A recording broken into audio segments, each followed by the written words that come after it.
بسم اللہ الرحمن الرحیم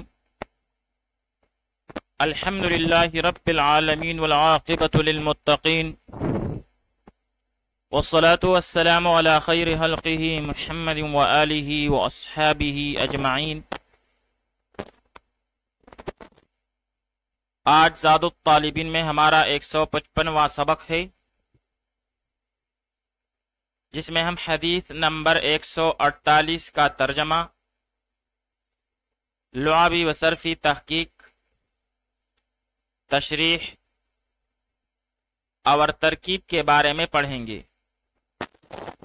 حدیث نمبر 148 ہے، لا تصاحب الا مؤمنا،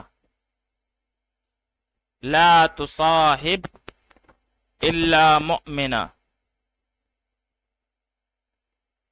لا تصاحب نہ ساتھی بنا، الا مگر، مؤمنا ایمان والے کو، ساتھی نہ بنا مگر ایمان والے کو۔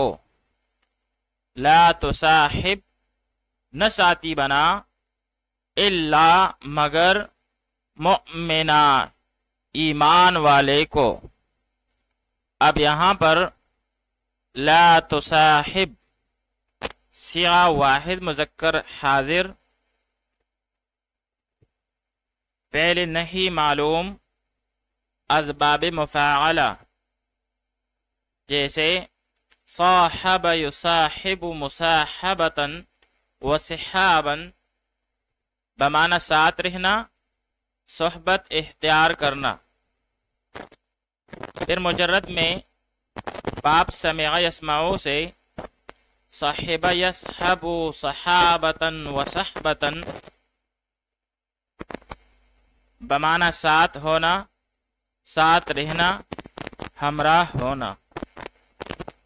آئیے اب اس حدیث شریف کی تشریح پڑھ لیتے ہیں۔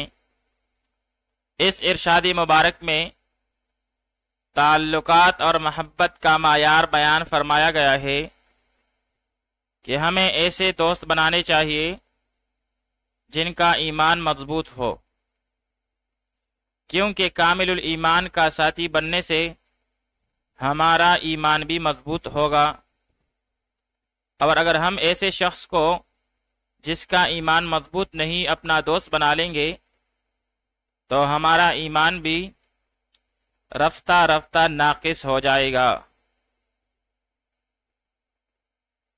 اس حدیث مبارک میں اس ضابطہ کی طرف بھی اشارہ ملتا ہے کہ دشمنان اسلام کے ساتھ صحبت اور ہم نشینی اختیار نہ کی جائے، جس سے آدمی کو کفر و شرک میں معاذ اللہ مبتلا ہونے کا خطرہ ہو جائے، کیونکہ صحبت کا بہت اثر پڑتا ہے۔ اس لیے کسی نے کہا ہے کہ صحبت صالح تیرا صالح کند۔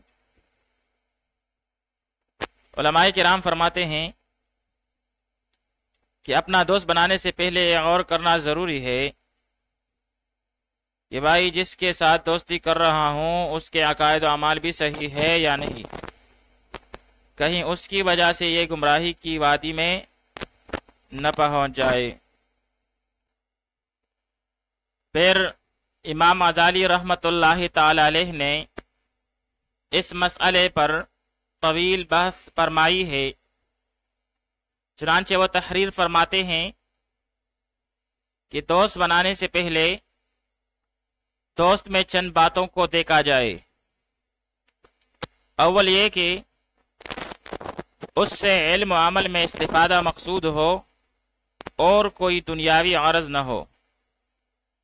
دوم یہ کہ جس سے دل پریشان ہو اور وہ عبادت سے روکنے والا نہ ہو۔ سوم یہ کہ مصیبت اور حوادث کے وقت کام آئے۔ چہارم یہ کہ ایک دوسرے کے لیے دعا کرتے ہوں، اور پنجم یہ کہ آخرت میں شفاعت کی امید ہو۔ آئیے اب اس حدیث شریف کی ترکیب پڑھ لیتے ہیں۔ لا تصاحب پہلے نہیں، اور اس میں انت ضمیر مستتر واجب الاستتار اس کا فاعل، الا حرف استثناء لو مؤمنا منصوب بالفتح لفظاً مفعول به، پھر فعل اپنے فاعل اور مفعول به سے مل کر جملہ فعلیہ انشائیہ نہیہ ہوا۔